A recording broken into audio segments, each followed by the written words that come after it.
ထထမုံနဲ့ဇွတ်တူအောင်လုံးနေပြီမေထထပြေဦးဖြစ်သွားရတဲ့ဆွေလင်းထက်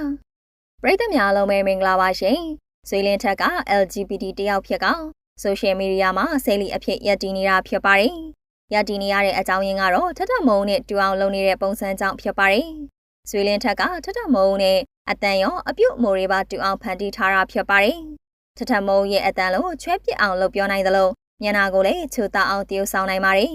ဒါအပြင်ထထမုံကိုကြော်ညာဘရင်မလို့သတ်မှတ်ထားတဲ့ကြော်ညာတွေကိုလည်းဆွေလင်းထက်ကအကုန်လုံးလိုက်ပြီးတည်ဆောင်တတ်တာဖြစ်ပါတယ်ဆွေလင်းထက်ကထထမုံရဲ့ကြော်ညာတွေတပုတ်ပြီးတပုတ်လိုက်စော်နေရင်ကနေဆိုရှယ်မီဒီယာမှာနာမည်ကြီးလာခဲ့တာဖြစ်ပါတယ်တခေတ်တစ်ခါကနာမည်ကြီးခဲ့တဲ့ထထမုံရဲ့ကြော်ညာတွေအတိုင်းတစ်ခုချင်းစီလိုက်ပြီးတည်ဆောင်နေခဲ့တာဖြစ်ပါတယ်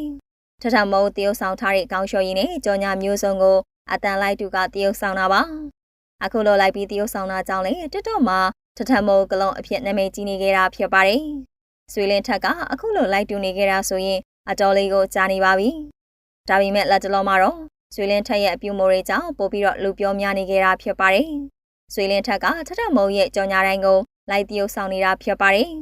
ဒါအပြင်ကြော်ညာတွေမှာထထမုံကဟောပြေးတီပြေးလုံနေတတ်တာမို့ဆွေလင်းထက်ကလည်းလိုက်ပြေးနေခဲ့တာဖြစ်ပါတယ်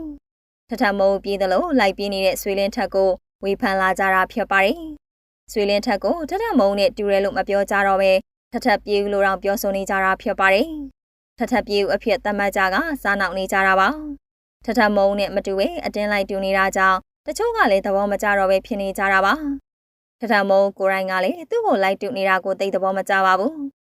သူနာမည်ကိုသုံးကမီဒီယာတွေရှိမှာအင်တာဗျူးနေတာတွေကအစားထထမုံကမကြိုက်ပါဘူးတခါတော့ကဆိုရင်ဆွေလင်းထက်ကိုမီဒီယာတစ်ခုကထထမုံကလုံးအဖြစ်လုပ်နေတာနဲ့ပတ်သက်ပြီးအင်တာဗျူးခဲ့ပါတယ်ထထမုံကိုဘလောက်ကြိုက်ကြောင်းဆွေလင်းထက်ဘက်ကလည်းပြောပြခဲ့ပါတယ်အခုလိုပြောတာတွေကိုထထမုံကမကြိုက်ကြောင်းတုံ့ပြန်ခဲ့တာပါဆွေလင်းထက်ရဲ့အင်တာဗျူးရနဲ့ပတ်သက်ပြီးထထမုံကသူ့နာမည်နဲ့ပတ်သက်ပြီးယူသုံးတာမျိုးရှောင်ကြားစေခြင်းနဲ့လို့ထုတ်ပြောခဲ့တာပါထထမုံကအခုလိုထုတ်ပြန်လိုက်တာမို့ဆွေလင်းထက်လည်းအင်တာဗျူးရမျိုးမလုပ်ရတော့ပါဘူးထထမုံကဆွေလင်းထက်ကိုသူ့ပရိသတ်ဆိုပြီးချက်ကြောင်းလည်းမပြောထားဘူးပါဘူးဆွေလင်းထက်ကတော့ထထမုံကိုအရန်ကြိုက်လို့အားပေးခဲ့တာပဲဖြစ်ပါတယ်ကြည့်ရှုနေကြတဲ့ပရိသတ်ကြီးတို့ရဲ့အမြင်တွေကိုလည်းcommentမှာရေးခဲ့ပေးကြပါအောင်နော်